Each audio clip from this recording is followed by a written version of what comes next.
सिद्ध योग में आपका स्वागत है। हम आप सबके लिए ऑनलाइन योग कक्षाएं आयोजित कर रहे हैं जो अंग्रेजी और हिंदी दोनों भाषाओं में उपलब्ध हैं। हम प्रत्येक दिन सुबह 5 बजे से रात 10 बजे तक 12 अंग्रेजी और 4 हिंदी की कक्षाओं के साथ आपके लिए उपस्थित हैं, ताकि आपको प्रत्येक दिन सही समय पर योग का अभ्यास करने में सुविधा हो। ये 2 सप्ताह एक ऐसा समय है जिसमें आप शामिल होकर अपने जीवन में एक सकारात्मक परिवर्तन का अनुभव कर सकते हैं, वह भी बिल्कुल मुफ्त में।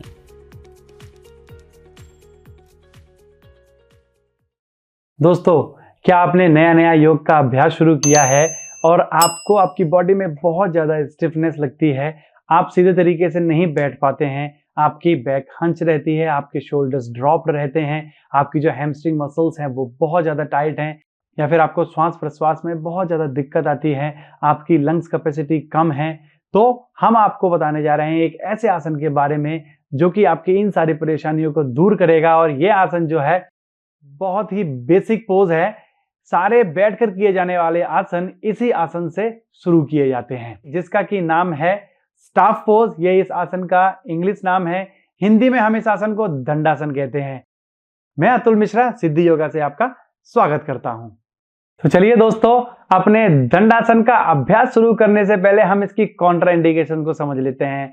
तो ये आसन बहुत ही इजी आसन है, इसकी बहुत ज्यादा कॉन्ट्रा इंडिकेशंस नहीं है, बट फिर भी अगर आपको हिप से रिलेटेड कोई इंजरी है या फिर आपको बैक में बहुत ज्यादा पेन है, तो आपको इस आसन के अभ्यास में थोड़ी सी सावधानी बरतनी होती है। आपको इस आसन के अभ्यास में अपनी जो बैक है या फिर जिस पार्ट में आपके पेन है उस बॉडी पार्ट पर आपको ज्यादा प्रेशर नहीं डालना है। तो चलिए अब हम शुरुआत करते हैं अपने दंडासन स्टाफ पोज की।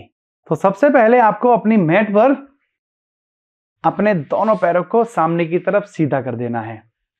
अपने दोनों पैरों को सामने की तरफ सीधा कर देने के बाद आपको अपने दोनों पैरों को एक दूसरे से मिला लेना है।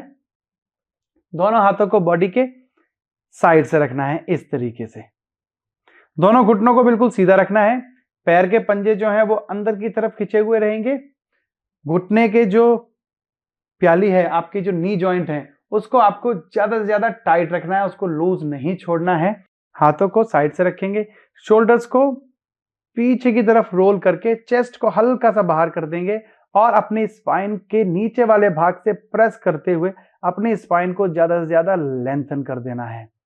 अपनी चिन को बिल्कुल सामने की तरफ रखेंगे और आपको सामने किसी एक पॉइंट पर कंसंट्रेट करते हुए इस आसन को होल्ड करना है। तो ये दोस्तों हमारी दंडासन की पोजीशन हो गई है। तो ये आसन आप देख सकते हैं कि आपकी स्पाइन के पोस्चर को बहुत ज्यादा बेहतर बनाता है, आपकी स्पाइन को स्ट्रेच करता है। साथ ही साथ ये आसन आपकी hamstring muscles, back of the knee muscles और काफ मसल्स को एक बहुत अच्छा स्ट्रेच देता है। आप चाहें तो इस आसन के अभ्यास में अपने दोनों टोजेस को पॉइंट आउट भी कर सकते हैं, जिससे ये आसन आपके एंकल जॉइंट को भी एक बहुत अच्छा स्ट्रेच देता है। बट दोस्तों, इस आसन के अभ्यास में एज अ बिगिनर आपको क्या समस्या आ सकती है? एज अ बिगिनर अगर आप बैठकर बहुत ज्यादा काम करते हैं, आपका जो अपर बॉडी का पोस्चर है वो अच्छा नहीं है, तो इस आसन के अभ्यास में आपका जो पोस्चर है वो इस तरीके से बनेगा। या फिर आप अगर स्पाइन को सीधा कर पाएंगे तो इस तरीके से कर पाएंगे।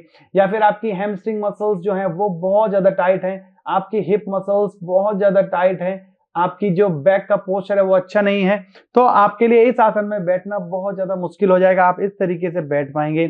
अगर आपकी जो पैर की मसल्स है वो बहुत ज्यादा स्टिफ है, तो आपको अपने पैरों को सीधा करने में बहुत ज्यादा परेशानी आएगी।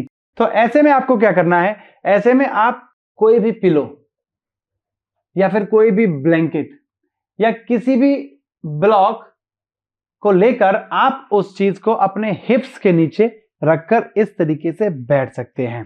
तो जब आप अपने हिप्स को मैट से ऊपर उठा लेते हैं तो ये पोजीशन आपको हेल्प करती है आपकी स्पाइन को सीधा करने में। तो जब आप किसी भी चीज को अपने हिप्स के नीचे रख के बैठते हैं तो आपको ध्यान रखना है कि आपको इस तरीके से नहीं बैठना है।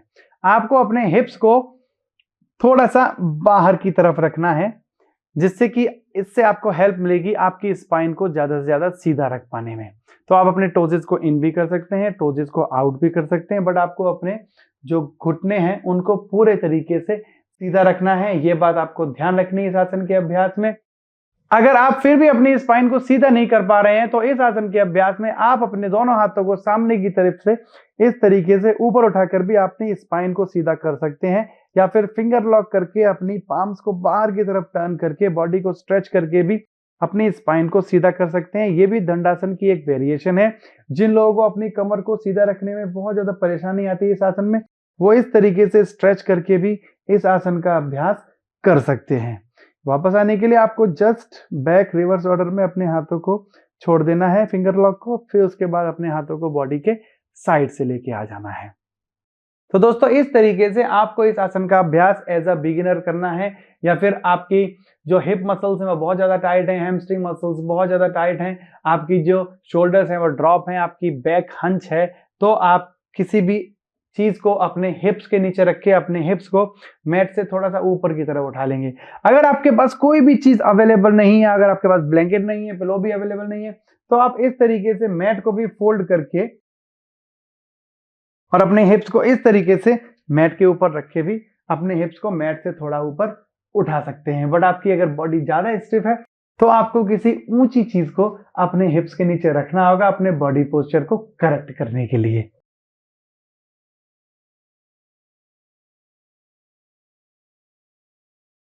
तो दोस्तों ये हमने आपको बताया कि किस तरीके से आप दंडासन स्टाफ पोज का अभ्यास कर सकते हैं। हमने आपको ये भी बताया कि आप अगर कंप्लीट बिगिनर हैं तो आपको किस प्रॉप्स का यूज करना है, किस तरीके से आप इस आसन के अलाइनमेंट को और ज्यादा बेटर बना सकते हैं। तो मैं आशा करता हूं कि इस जानकारी के साथ आप इस आसन का अच्छे से अभ्यास कर पाएंगे और इस आसन के ज्यादा से ज्यादा बेनिफिट आप ले पाएंगे। तो आप करिए दंडासन स्टाफ पोज का अभ्यास। हम जल्दी ही मिलते हैं आपसे एक नए आसन के साथ। तब तक के लिए नमस्कार।